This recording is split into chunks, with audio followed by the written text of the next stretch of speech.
Jiang Dongsu is a notorious crime lord who rules the Cheonan underworld with an iron fist. Unlike other bosses who just sit back and give orders, Jiang prefers to let his fists do the talking. Built like a heavyweight tank and always dressed in sharp suits, he is as brutal as he is stylish. To him, violence is just a tool to keep order, and anyone who dares to cross him pays a steep price in blood. He commands an army of thousands, yet despite his terrifying reputation, he nearly meets his end when he gets ambushed and stabbed by a mysterious stranger. But this attacker isn't a rival gangster. He is a venomous snake lurking in the shadows. He kills not for money or revenge, but for the sheer, sick thrill of it. Armed with a hidden knife and a chilling smile, he's the only one crazy enough to declare war on both the underworld and the law. This forces Jiang into an unlikely alliance. He has to team up with a cop to hunt this maniac down. But don't get it twisted, this isn't a friendship. They make a high-stakes deal. Whoever catches the devil first gets to decide his fate. He'll either face the court of law or the brutal justice of the streets. It all begins on a quiet, deserted night in Cheonan, South Korea. On a lonely stretch of road, a minor fender bender takes place. The victim just wants to record the damage for insurance, looking to avoid any trouble. But the other driver stays silent, just standing there, waiting. As soon as the man lets his guard down, the stranger ruthlessly stabs him to death and quietly vanishes. The murder hits the news fast. This isn't the first time. Plenty of missing persons reports have been filed recently. But this killer is a pro, clean, fast, and leaving zero trace. So the police are still completely in the dark. Meanwhile, Detective Jung Tae-seok is stuck in traffic on his way to the scene. He spots some gangsters and heads toward their gambling den, but the thugs block his path, refusing to let a cop inside. As a last resort, they try to bribe him with cash to make him leave, but Tae-seok isn't interested. He beats them down and storms inside to bust a young punk for illegally cashing out game tickets, not realizing he just walked into Jiang Dongsu's territory. The mob boss is training when he hears a cop is messing with his business. Jiang calls the police chief immediately. He pays the cops a monthly cut to look the other way, so the chief calls Tae-seok and chews him out for interfering. But Tae-seok lies that he's already at the crime scene and hangs up. In reality, he only arrested the ticket scalper to use him as a bike taxi to cut through traffic. Upon arrival, he handcuffs the guy to the bike and walks off. At the scene, he finds a man stabbed dozens of times. The car is soaked in red, and the bloody handprints on the window show just how desperate the victim was in his final moments. Tae-seok notices a suspicious paint scratch on the rear bumper and snaps a photo. After analyzing the evidence, he reports to his captain that this is the work of a random serial killer. The stab wounds on the victims match perfectly, same length and width, confirming they were caused by the exact same blade. Even though Tae-seok tries to explain his theory, the captain refuses to listen. Instead, he chews him out for raiding the gangster's turf earlier and kicks him off the case, leaving Tae-seok furious. It was getting late, so Jiang Dongsu sent his men ahead and decided to drive home alone. However, while driving, he gets rear-ended by a car. Jiang steps out to check the damage. The mysterious driver apologizes, blaming the slippery road for not braking in time. Since money is no object to him and the car isn't badly damaged, Jiang waves the guy off. But as soon as he turns to get back in his car, the stranger lunges and stabs him. Luckily, Jiang manages to block the second strike and throws the attacker backward. Although the killer has the weapon advantage, he picked the wrong target tonight. He messed with a heavyweight mob boss. Jiang wrestles the knife away and stabs the attacker in the chest. Realizing he is outmatched, the killer jumps back in his car, runs Jiang over to escape, and speeds off. Due to excessive blood loss, Jiang faints in the middle of the road, but is luckily spotted by a passerby and rushed to the emergency room. Hearing the news, his gang assumes it was a hit by a rival mob. Enraged, they launch a brutal surprise attack on their enemies, catching them completely off guard.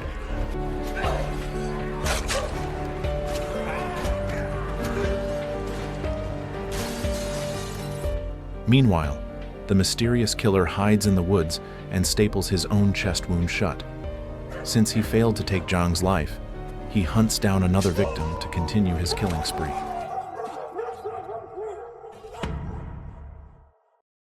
Back at the hospital, Jiang survives the critical window and wakes up. His subordinate reports the retaliation attack, but Jiang tells him that it wasn't the work of a rival gang. Based on his moves, Jiang knew instantly this guy wasn't some street thug. He was a calculated killer. Luckily, Jiang caught the license plate number before passing out. He hands it to his crew with one order: find him at all costs for payback. Hearing that the mob boss got hit, Tae-seok rushes to the hospital, eager to squeeze him for intel. But Jiang keeps his mouth shut. He views the police as useless and arrogantly claims he'll catch the attacker long before the cops ever do. Frustrated and empty-handed, Tae-seok decides to investigate on his own. He sneaks into the parking lot to check Jiang's car. Sure enough, he finds a paint scratch on the rear bumper, identical to the mark on the previous victim's vehicle. Despite being a notorious crime lord in Cheonan, getting nearly killed by a random nobody caused his street cred to tank harder than crypto after a Fed announcement. To make matters worse, his rival, Sang-do, shows up to mock him. He laughs, saying that in 40 years, he's never seen a mob boss recovering in a hospital bed. Sang-do demands compensation for his territory getting trashed and medical bills for his injured men. Before leaving, he adds a final insult: "If I were you, I'd be too ashamed to even show my face." Meanwhile, Tae-seok pleads with the chief to let him work the case, presenting his theory. But the chief still doesn't buy it and kicks him out. That same night, the bloodshed continues. The killer ambushes a truck driver and hijacks the vehicle. But once inside, he finds a passenger sleeping in the back. And we all know what happens next.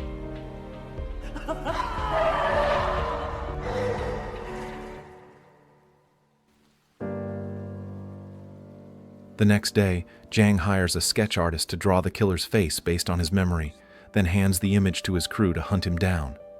Tae-seok, not giving up, raids Yang's gambling dens again. He confronts the boss with evidence of illegal operations, using it as leverage to force him into a partnership.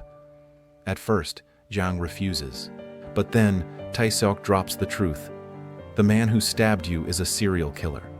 Unlike typical psychos who target women or the weak, this guy is different. He hunts anyone, even a crime lord. If we don't stop him now, more people are going to die. The attack didn't just hurt Jiang physically, it destroyed his business. With his reputation in the gutter, clients are canceling condo contracts and major investors are freezing their funds. It's a total financial disaster. To save his empire, Jiang needs to find the killer fast and restore his dominance. Good news arrives when his men locate the killer's car abandoned at a rest stop. The driver is long gone, but about 2 miles away they find a knife. Jiang recognizes it immediately. It belongs to the attacker. Realizing that forensics and evidence analysis aren't exactly a gangster's strong suit, Jiang calls Tae-seok for a sit-down. He hands over the killer's car keys and proposes a joint operation. Jiang's side will provide the manpower and funding, while Tae-seok handles the investigation. But there's a catch. Whoever catches him first keeps him. If the cops win, the killer goes to prison. But if the gangsters get him first, he enters a world of pain far worse than any jail cell, a punishment fitting for someone who dared to ruin a crime lord's reputation. Tae-seok agrees, taking the sketch and the evidence back to his station. He assembles a small skeleton crew with just 2 trusted partners to keep things quiet. Meanwhile, to ensure the investigation goes smoothly without interference, Jiang makes a ruthless move. He orders his men to take out his rival, Sang-do, using the serial killer's knife they found. When police search the scene, they find the knife deliberately left behind. The police chief is furious, mostly because his monthly bribe money from Sang-do just dried up, so he orders the team to solve the case at any cost. Forensics confirms the DNA on the knife matches the serial killer. But Tae-seok connects the dots instantly. He knows Jiang was the one who found that knife. Realizing it's a setup, he storms over to confront the mob boss. Tae-seok tries to beat a confession out of him, but ends up getting his ass handed to him by Jiang. Jiang calmly admits to ending Sang-do. His master plan?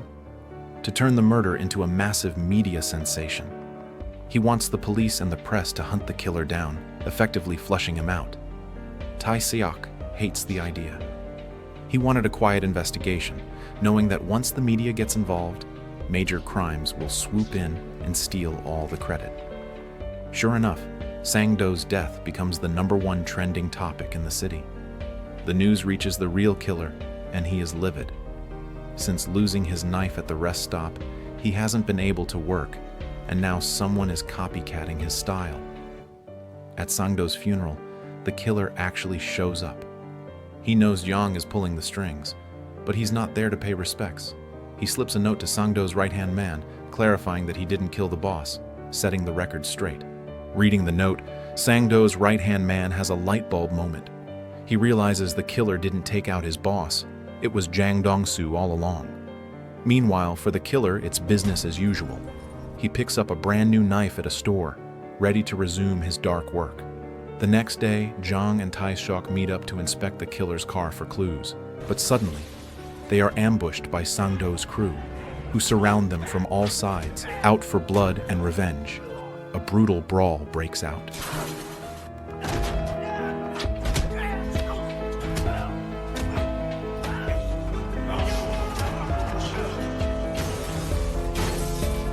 However, in a moment of distraction, he takes a heavy blow to the head.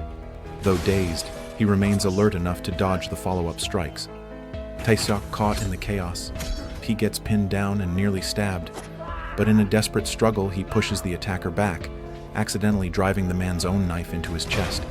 Jang also finishes off the last attacker. When the dust settles, Tae-seok is shaken. He realizes he just took a life. Seeing the panic in the cop's eyes, Jang steps up and tells him to relax. He'll handle the cleanup. The next day, the chief dumps a new case on Tae-seok, a kidnapping involving a real estate tycoon. Already burnt out, Tae-seok is furious about juggling. Another investigation? But he has no choice. He sets up a sting operation at the ransom drop-off. But the victim's wife is a nervous wreck.